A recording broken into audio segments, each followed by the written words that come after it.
Ne craignez pas ceux qui tuent le corps sans pouvoir tuer l'âme. Craignez plutôt celui qui peut faire périr dans la géhenne l'âme aussi bien que le corps. Frères et sœurs, ces paroles sont extraites du deuxième grand discours de Jésus dans l'évangile de Matthieu. Elles s'adressent aux apôtres envoyés comme des brebis au milieu des loups. Au premier siècle de l'Église, confesser le Dieu unique, refuser de rendre un culte au Dieu romain, ne pas révérer l'empereur, mettait au banc de la société. Les conséquences, nous les connaissons. Elles sont d'une extrême violence. Les chrétiens sont arrêtés, jugés, condamnés, exécutés. C'est le temps des martyrs. La persécution qui s'est abattue sur l'Église à Jérusalem après la mort d'Étienne a contraint les disciples à se disperser en Judée et en Samarie. L'hostilité envers les chrétiens mettait en péril non seulement leur vie, mais aussi leur fidélité et augmentait le risque d'apostasie. D'où l'appel à la prudence, à l'ingéniosité, mis en exergue par Matthieu. D'où la nécessité de savoir contre qui et contre quoi se prémunir pour ne pas être paralysé par la peur. Frères et sœurs, au cours de l'histoire, les visages de la peur ont bien changé. L'historien Jean Delumeau les a analysés dans son livre sur la peur en Occident. On craignait la lèpre, plus tard la peste, le choléra, hier le sida, aujourd'hui le coronavirus. Et la peur des autres, causée par l'égoïsme et le nombrilisme omniprésent. Dans l'évangile de ce jour, Jésus exhorte par 3 fois les disciples qu'il envoie en mission à ne pas avoir peur de proclamer la bonne nouvelle, même quand celle-ci, mystère des mystères, rend haineux, au point de vouloir tuer l'âme et le corps de celui qui la proclame. Jésus connaît des difficultés qui attendent les apôtres, le refus de la conversion, les accusations mensongères, les calomnies, l'hostilité, la persécution. Lui-même les a rencontrées et le disciple n'est pas plus grand que le maître. Frères et sœurs, c'est dans le cœur de l'homme, pour reprendre les mots de saint François de Sales, que passe la frontière entre le bien et le mal. Face à ceux qui peuvent faire périr l'âme aussi bien que le corps dans la géhenne, cet endroit où l'on jetait les ordures et les corps des suppliciés, la fidélité à Jésus est en péril. Hérode aura des descendants. Au peloton des premiers disciples succéderont des communautés de témoins.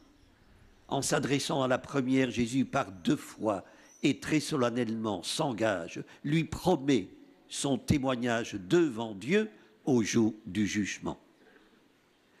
Frères et sœurs, le croyant n'est jamais livré à lui-même et il est sans prix.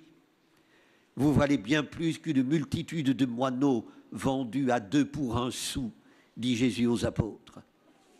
Frères et sœurs, sur chacun de nous, Dieu veille.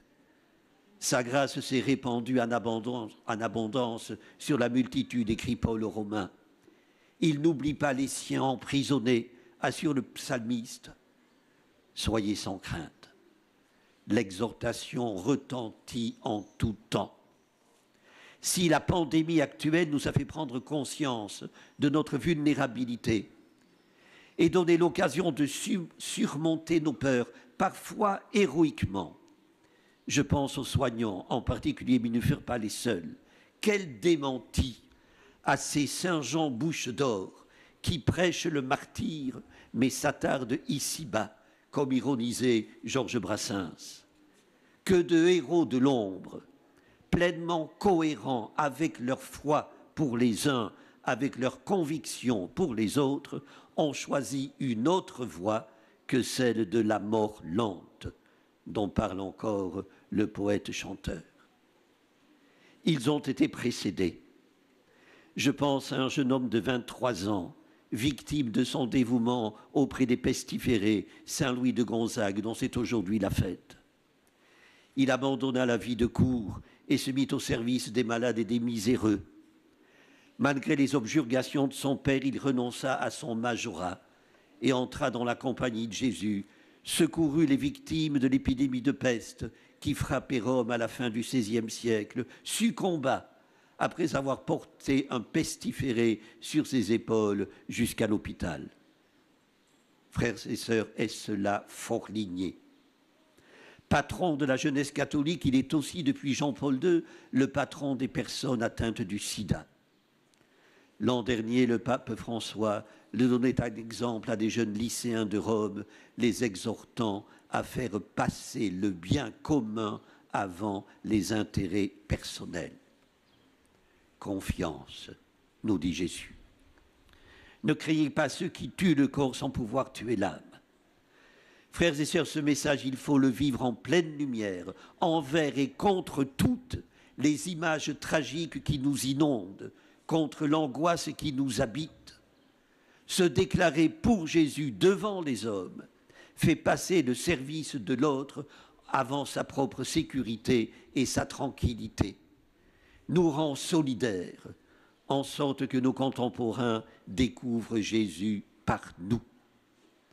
Par fortune, il ne nous arrivera sans doute pas, comme psalmiste, que l'amour de la maison du Seigneur cause notre perte. Peut-être les insultes qu'il a endurées retomberont-elles sur nous. Cette perspective ne doit pas nous faire peur. Amen. Prions le Seigneur.